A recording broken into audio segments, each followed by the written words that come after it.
HOA wants a shorter fence? Sure. #malicious compliance. This tale comes from one of my all-time favorite professors, though it's been over 5 years, so please forgive any fuzzy or mistaken details.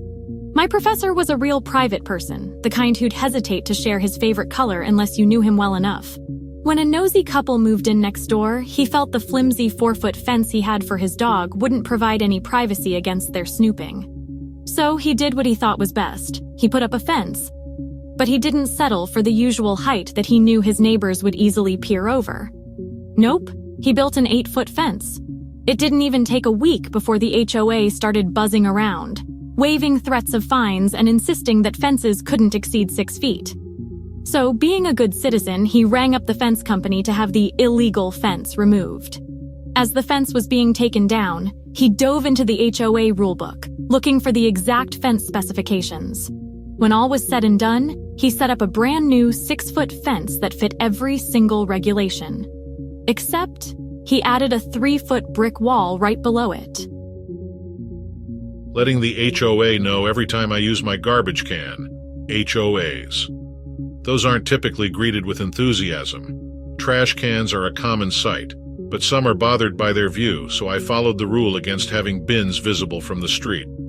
I find a notice about my bins being out. Surprising, since I'm the only one handling them and I'm fully compliant. I called and asked why.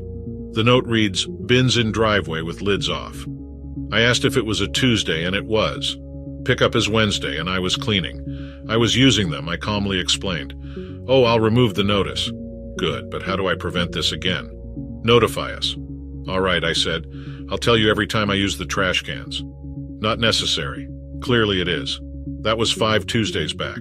Today I called at 10 o'clock and told Alan I was about to use my trash cans. "You know what, Mr. Endeman? I'll hold any trash can notices for you." "That'd be swell, Alan. That would indeed be swell." Annoying HOA with letters. My HOA, not a fan. Bought this place dirt cheap in 2010. Complaints? Not many. Lockdown hits and the yard needs love. Started with a gazebo in my backyard. Got the nods and did the work. 2 weeks later, the letter said it was not up to snuff. After rounds of talks, I moved that 3,000-pound redwood tree 3 feet from the wall. Next, front yard plants gripes. Yeah, they've been slacking. Trying, but trash pickup is weekly. Angry letters pile, so enter my sly compliance. Time for the tree to go, 5 plants too, one's dead as a doornail. HOA, wants 1 item per change, I give them 7. 1 for each plant, 1 for tree removal, 1 for tree planting. Now they send generic nods for yard change. No details on the okayed change. I keep asking and they reply, I want specifics. The last one says tree removal and new planting, but no reference or original letter. I ask for proof for the paper trail. The gazebo saga burned me. Won't happen again. Now I'm out to make them waste time. Every email reply with a grin.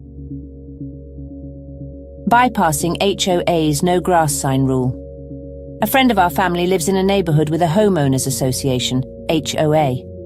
They're not terrible, just a bit strict sometimes. One year he threw a big birthday party and set up some temporary signs for directions, like where to park, how to find his house, when the party ends, and to gather in the backyard. He had all the necessary approvals and had been talking to them for a month. But then, a few days later, he got slapped with a $200 fine for those signs. He called the HOA to complain, but they wouldn't budge. When he paid the fine, the person at the desk added salt to the wound by saying, "You should have read the rules next time." This really got under his skin because he genuinely tried to follow their rules. So the next day, he read the rules thoroughly and noticed a line about all grass signs. It seemed aimed at keeping away political signs, but it didn't explicitly say no political signs. He took some time to hatch a plan. He purchased political signs supporting local city council members and judges who were running for election. He taped these signs to the inside of his car windows facing outward.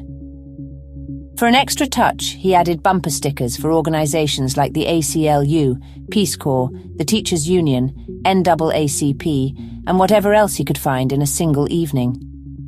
From time to time, he parked his car at the end of his driveway, making sure everyone driving into the neighborhood saw them.